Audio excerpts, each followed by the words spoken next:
여러분에게 주님의 평안을 빕니다.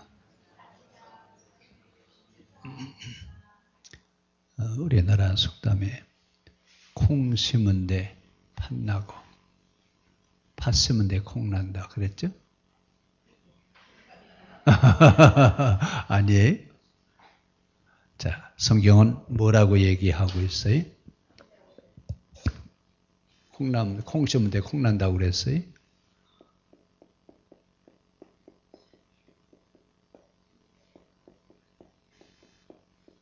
뭐 한다고요? 무엇을 심든지 심은 대로 거두게 하시는 것이 하나님의 법입니다. 오늘 이제 16장에 나오는 재앙에 대한 그런 얘기들이 나와요. 그러면 재앙은 하나님이 재앙을 내리시는 거예요? 본인들이 스스로 재앙을 심었어요? 이게 중요한 거예요, 지금. 왜냐하면 하나님은 재앙을 내리시는 분이에요? 행복을 주시는 분이세요? 하나님은 심판하세요? 아니면 세우시는 분이에요? 파괴하시는 분이에요? 병을 주시는 분이에요? 치료하시는 분이에요? 자, 우리가 이걸 잘 기억하고 성경 안으로 들어가야 돼. 그렇지 않으면 오늘 여기 이제 재앙에 대한 심판이 나오잖아요. 그러면 재앙의 심판을 내리셨는데 이 재앙의 심판은 뭐 한 거예요, 지금요? 심은 대로 거두는 것이지 하나님이 재앙을 내리시는 분이 아니셔요. 이제 우리가 성경을 특히 요한계시록으로 가면서 우리가 조심해야 될 부분들이 바로 이런 부분입니다. 하나님은 절대로 세상을 파괴하시는 분이 아니에요. 세워가시고 세상을 고치시고 세상에 우리가 살아갈 수 있도록 만드시는 하나님이시지 파괴하시는 하나님이 아니셔요. 그러면 이제 오늘 이제 7 대접을 이제 가지고 심판하시는 이야기가 이제 나올 겁니다. 7 대접을 쏟는데 뭐가 나와요? 다 재앙이에요. 다 심판이 왔어요. 그러면 자, 이 재앙에 대한 얘기를 하면서 하나님은 그럼 어떤 하나님이세요? 우리가 믿는 하나님은 요 단어만 보면 이 단락만 보면 하나님은 어떤 분이세요? 심판하시는 분이에요. 재앙을 내리시는 분이에요. 그런데 재앙을 내리신다라고 하는 말을 하기 전에 성경 전체에서 하나님은 어떤 하나님이었느냐? 하나님은 심판하시는 하나님이 아니세요. 창조하시고 고치시고 세워가시는 하나님이시지 파괴하는 하나님이 아니세요. 그럼 이제 첫 번째 대접을 천사가 쏟아요. 그렇죠? 자, 이 첫 번째 대접을 쏟았더니 어디에 쏟아졌어요?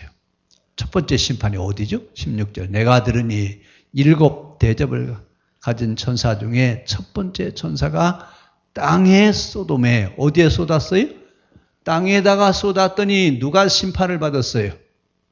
짐승의 표를 받은 자. 그렇죠? 짐승의 표를 받지 않은 사람들은 짐승의 표가 우리 뭐라 그랬죠? 앞에서? 666에 대한 얘기 했었잖아요. 그렇죠? 자, 이 짐승의 표를 받은 사람과 우상에게 뭐 하는 사람이? 경배한 사람. 자, 그런데 반대로 땅에서 짐승의 표를 받지 않고 우상에게 절하지 않은 사람들은 뭘 받았어요? 박해를 받았잖아요. 첫 번째 박해가 뭐였어요? 황제 숭배, 황제에게 절하지 않고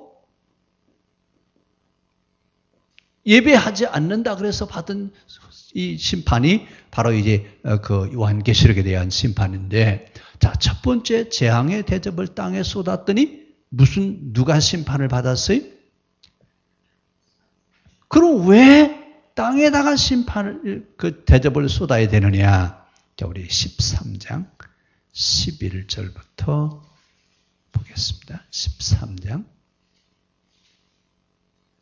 13장 11절. 왜 땅에다가 대접을 쏟아야 되시느냐라고 하는 이유를 11절에 나와 있어요. 13장 11절 찾으셨어요? 자, 같이 읽습니다. 내가 보매 또 다른 짐승이 땅에서 올라오니 어린 양같이 두 뿔이 있고 용처럼 말을 하더라. 땅에서 뭐가 올라왔어요?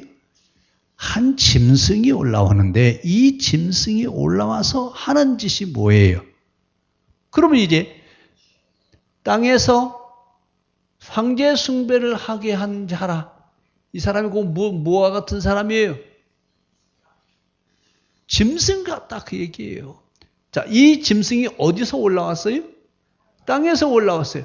첫 번째 땅에다가 진노의 대접을 쏟은 이유가 어디 있어요? 땅에 누가 있어요 지금? 짐승이 있어요. 땅에 짐승이 있는데 이 짐승이 여러분 누구예요 지금? 도미티아누스. 박해를 가하고 있는 도미티아누스 황제를 지금 어디에다가 비유를 하고 있어요? 짐승에다 비유하고 있어요. 근데 이 땅에서 이 짐승이 하나 올라왔는데 이 짐승으로부터 뭐가 시작된 거예요? 황제 숭배가 시작이 된 거죠. 그래서 이 황제 숭배를 하게 한 그 장본인, 황제 숭배를 시작하게 한 이 사람은 자기는 지금 뭘 심었다고 생각해요? 정당한 것을 심었다고 생각하는데 하나님이 보실 때는 이 사람이 뭐 하는 데예요? 심은 대로 거두게 하셨어요. 심지 않았는데 거두었어요. 심은 대로 거두게 하셨습니다. 그러니까 오늘 지금 황제 숭배를 시작해서 많은 그리스도인이 박해를 받았습니다. 이때 박해받은 자의 숫자를 14만 4천 명. 그냥 14만 4천 명이라는 숫자는 하나, 둘, 셋에서 14만 4천 명이에요. 그 숫자는 정확하게 알 수가 없어요. 그러나 그렇게 많은 어떻게 했다고요? 박해를 받고 순교했다고 말입니다. 그러니까 이런 성경에 나오는 이 숫자 같은 경우도 우리가 산술학적으로 정확하게 계수되어진 숫자가 아니라고 하는 사실. 왜냐하면 그 당시 여러분 로마 제국 전국에서 지금 박해를 받고 있는데 무슨 통계가 있어요? 그러면 뭐 누가 다 쫓아다니면서 계수를 하는 계수장애가 있어요? 없잖아요. 자, 이건 그러니까 하나의 상징적인 숫자라고 하는 사실을 우리가 기억해야 됩니다. 그래서 그때 박해를 받은 사람들의 숫자가 몇 명이에요? 14만 4천 명. 그 14만 4천 명의 박해의 시작이 어디서 왔느냐? 땅에서 짐승 하나가 올라와서 시작되어진 것이 황제 숭배였다 그 얘기입니다. 그래서 교회를 가장 힘들게 했던 사람이 바로 누구예요? 이 황제 숭배 때문에 교회를 가장 힘들게 했잖아요. 그러면서 이 첫 번째 대접은 왜 땅에다가 쏟아서 짐승의 표를 받은 사람과 우상에게 경배하는 자들에게 악하고 독한 종기가 나게 할 것이냐, 이 이야기는 제일 먼저 이 첫 번째 대접은 뭐가 끝나게 해요? 황제 숭배가 끝나게 할 것이다. 황제 숭배로 인해서 얼마나 많은 사람들이 어려움을 겪었어요. 그래서 제일 먼저 박해의 근원이었던 황제 숭배가 끝나도록 이제 선언하시는 겁니다. 그러니까 황제 숭배의 문제를 우선적으로 해결해 주실 것이다라고 하는 것을 선언합니다. 자, 그 다음에 두 번째 3절이에요. 자, 두 번째 천사가 그 대접을 바다에 쏟음에 바다가 죽은 자의 피 같이 되니 바다 가운데 모든 생물이 어떻게 했어요? 아니 여러분 왜 바다에다가 지금 하나님, 자, 맨 처음에는 어디에다가요? 땅에다가. 그 다음에 두 번째는요? 바다에다가. 왜 바다에다가 지금 그랬을까요? 자, 13장 1절 보시면 되겠습니다. 13장 1절 같이 읽습니다. 내가 보니 바다에서 한 짐승이 나오는데 뿔이 10이요. 머리가 7이라. 그 뿔에는 10 왕관이 있고 그 머리들에는 신성모독이 하는 이름들이 있더라. 자, 어디에서 뭐가 올라왔어요? 자, 첫 번째는 땅에서 뭐가 올라왔어요?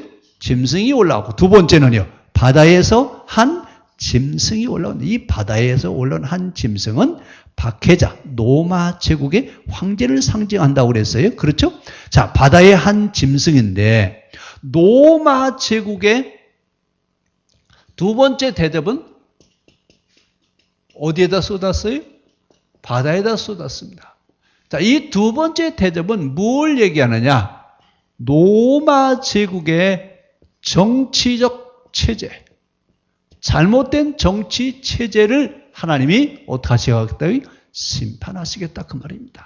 그 두 번째 심판이 그래서 바다에게 내리는데, 자, 이 말은 무슨 얘기예요? 로마의 잘못된 정치 체제 때문에 얼마나 많은 사람들이 피를 흘렸냐 그 얘기예요. 뭐처럼 피가 흘렸어요? 바닷물처럼. 바닷물처럼 그렇게 많은 피를 흘리게 되는데, 이에 대해서 하나님이 심판하시겠다 그 말입니다. 그러니까 피 흘리는 것에 대한 심판을 누가 하시는 거예요? 그러니까 이 심판은 뭐에 대한 심판이에요? 피를 흘렸으니까 피를 흘리게 하신다 그 얘기입니다. 그러니까 뭐라고 그랬죠? 심은 대로 거두게 하시는 거예요. 그러니까 자기들 스스로 심은 대로 거두도록 하게 하시다는 얘기죠. 자, 그럼 세 번째, 셋째 천사가 그 대접을 이번에는 어디로 갔어요? 강과 물 근원의 소돔에 피가 되더라. 자, 그러면서 이제 세 번째 천사가 이 제단의 그 심판을 했더니, 자, 7절 한번 보세요. 또 내가 들으니 제단이 말하기를 그러하다 주 하나님 곧 전능하신 이시여 심판하시는 것이 참되시고, 이렇게 지금 하나님이 심판하시는 것이 정당하대요, 부당하대요? 이렇게 심판하시는 것이 마땅하시대요. 왜요? 왜 그러냐 그랬더니 6절에 그 이유를 설명하죠. 그들이 성도들과 선지자들의 피를 흘렸으므로 그들에게 피를 마시게 한 것이 합당합니다. 그래서 지금 이번에는 강과 샘물에 지금 이 진노의 대접을 썼죠. 이 이야기는 무슨 얘기예요? 성도들과 선지자들이 많은 피를 흘리게 했는데 그 피가 어디로 스며들었어요? 바다로, 샘물로, 강으로 그 순교자들의 피가 흘러들어갔다 그 말입니다. 근데 특히 이제 이때 이 박해를 어떻게 했냐면요. 원형 경기장에서 그 동물의 밥으로 내는 그 굶긴 그 맹수에게 물려 죽게 한다든지, 아니면 막 칼로 팔을 자르든지, 아니면 다리를 자르든지. 그런데 여자들 같은 경우는 어떻게 순교를 시키냐면 자루에다가 뱀을 담아놓고 알몸으로 그 여자들을 그냥 그 자루 속에다 집어넣어요. 그래서 집어넣은 자루를 강에다가 갖다 던져버렸어요. 그러니까 이렇게 강들이 박해자들을 어떻게 했어요? 다 삼켜버렸잖아요. 그러니까 그 강들이 어떻게 된다고요? 심판을 받아야 된다. 행한 대로 갚아주시는 겁니다. 자, 그러니까 지금 물이 피가 되어서 마시지 못했다라고 하는 이야기는 이제는 다시는 억울하게 죽어가는 사람들이 없게 하시겠다 그 얘기예요. 세 번째 심판이 그 대접을 강과 어디에요? 샘과 강에다가 쏟았죠. 왜요? 이제부터는 억울하게 죽는 사람이 어떻게 하신다고요? 없게 하시겠다라고 하는 하나님의 선언이 있습니다. 이제는 다시는 박해를 받는다든지 아니면 억울하게 사람들이 죽어가면서 흘린 피가 땅이나 샘으로 흘러 들어가지 않게 할 것이다 그 얘기입니다. 그럼 이때는 지금 이렇게 당하고 있는 때는 어느 때죠? 박해 시대예요. 그러니까 얼마나 많은 기독교인들이 박해를 받았느냐라고 하는 얘기입니다. 자, 그다음에 네 번째, 여러분 중요합니다. 네 번째는 같이 읽어요. 넷째 천사가 그 대접을 해에 소돔에 해가 권세를 받아 불로 사람을 태우니 사람들이 크게 태움에 태워진지라. 이 재앙들을 행하는 권세를 가지신 하나님의 이름을 비방하며 또 회개하지 아니하며 주께 영광을 돌리지 아니하더라. 자, 이번 네 번째 대접을 어디다가 쏟았어요? 핵에 쏟았다고 그랬어요. 자, 이 핵에 쏟았더니 해가 누구를 태워요? 사람을 불로 어떻게 했어요? 태웠어요. 그러면 불로 태웠다라고 하는 얘기는 왜 불로 태워야 돼요? 이것처럼 여러분 무서운 게 없어요. 그래서 사한 사람을 여러분 어떻게 막 불로 태울 수 있어요? 그렇게 해도 돼요? 이거 정말 가혹하죠. 자, 근데 지금 네 번째 대접을 쏟았다라고 하는 이야기는 왜 태양에게 지금 대접을 쏟았느냐? 이 이야기는요, 9절에 뭐라고 그랬죠? 사람들이 크게 태움에 태워진 이 재앙들을 행하는 권세를 가지신 하나님의 이름을 어떻게 했어요? 비방하고 회개하지 아니하고 하나님께 영광을 돌리지 아니했더라. 그럼 이제 이 네 번째 대접은 누구한테 하는 얘기예요? 잘못된 신앙을 가진 사람들에게 하나님은 무조건 심판하시죠. 자, 이런 잘못된 신앙을 가지고 있는 사람들에게 회개할 수 있는 기회를 주셔야 안 주셔요? 회개할 수 있는 기회를 줬어요. 그런데 회개할 수 있는 기회를 줬음에도 불구하고 회개해요, 안 해요? 회개하지 않습니다. 그래서 잘못된 신앙을 가지고 있으면서 회개하고 돌아와서 바른 신앙생활을 하기를 기다렸지만 회개하지 않고 돌이키지 않는 이들을 향해서 지금 하나님이 심판하시겠다 그 말입니다. 자, 이 이야기는요, 한 번 사람이 잘못된 신앙을 가지면 그 신앙을 바로 세워가는 데는 정말 어렵습니다. 잘못된 신앙을 가지고 있으면서 그 신앙이 잘못됐다고 생각하는 것, 그것을 인정하는 것까지도 정말 어렵습니다. 그래서 신앙생활하는 사람들은 처음 신앙을 가질 때 바른 신앙을 갖는 것이 중요합니다. 왜냐? 한 번 잘못된 신앙을 가지면 수정이 된다고요? 안 된다고요? 바로 그 얘기예요. 잘못된 신앙을 가지고 있는 그들에게 그 잘못된 신앙을 가진 것을 알고 그리고 바른 신앙으로 돌아와서 신앙생활을 바르게 하기를 하나님은 기다리고 있었으나 그렇게 했죠. 오히려 하나님을 비방하고 회개하지 아니하고 하나님의 영광도 돌리지 아니했대요. 이거에 대한 심판, 즉 무슨 얘기예요? 하나님은 한 번 잘못된 신앙을 회개하지 아니할 때 하나님 어떻게 한다고요?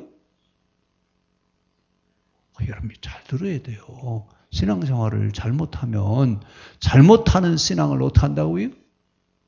심판하신다니까요. 그 신앙생활을 바로 해야 돼요. 아무렇게나 해도 괜찮아요. 여러분, 우리가 어떤 사람은 신앙생활을 하고서도 심판을 받는 사람이 있어요. 누가 심판을 받아요? 잘못된 신앙을 가지고 있는 사람, 특히 이단에 빠진 사람들은요, 사람들 돌이킨다라고 하는 거요, 정말 어렵습니다. 그래서 한 번 잘못된 신앙을 고친다라고 하는 것은요, 이것처럼 어려울 수가 없습니다. 그래서 우리가 신앙생활을 하면서 바른 신앙생활을 하고 있는 것 늘 확인하시기 바랍니다. 내가 바른 신앙의 길을 가고 있는지 아니면 잘못된 신앙을 가고 있는지. 그리고 이제 특히 우리나라 같은 경우는 불교를 믿는다든지 아니면 그 미신을 믿고 있다든지 샤머니즘을 믿었다든지 그렇게 믿고 있다가 교회로 들어왔어요. 그러면 교회로 들어왔으면 어떻게 해야 돼요? 하나님을 믿는 신앙으로 전에 있던 거 다 버려야 돼, 안 버려야 돼요? 다 버리고 기독교 신앙을 가져야 되는데 뭐만 달라졌어요? 믿는 방법만 달라졌지 실제는요? 안 달라졌어요. 여러분, 이거 참 조심해야 돼요. 그러니까 우리가 신앙생활을 잘못한다. 다시 말씀드리면 하나님만 섬긴다고 하면서도 미신 생활했던 그때 그 방법대로 살아가는 것, 이것도 잘못된 신앙이에요. 오늘 성경적인 그런 신앙이 우리의 신앙이기를 바랍니다. 그래서 올바른 신앙을 갖는 것, 올바르게 신앙생활을 하는 것, 여러분 이것처럼 중요한 게 없어요. 자, 우리 신앙은 어떻게 해야 된다고요? 올바른 신앙이어야 돼요. 그래서 늘 확인하십시오. 내가 올바른 신앙생활을 하고 있는지, 아니면 옛날 신앙생활을 하고 있는 그 방법을 그대로 가지고 가고 있는지 우리 자신을 확인하면서 잘못된 신앙을 회개하지 않으면 어떻게 한다고요? 예? 그냥 놔두신다고요? 그것도 심판의 대상입니다. 자, 오늘 첫 번째 심판. 무슨 심판이었죠? 짐승의 표 받던 사람들. 두 번째는요. 잘못된 로마 제국의 정치 체제. 세 번째는요. 억울하게 죽어가는 사람이 없게 하실 것이다. 네 번째는요. 잘못 믿는 신앙. 잘못된 신앙을 심판하시겠다고 합니다.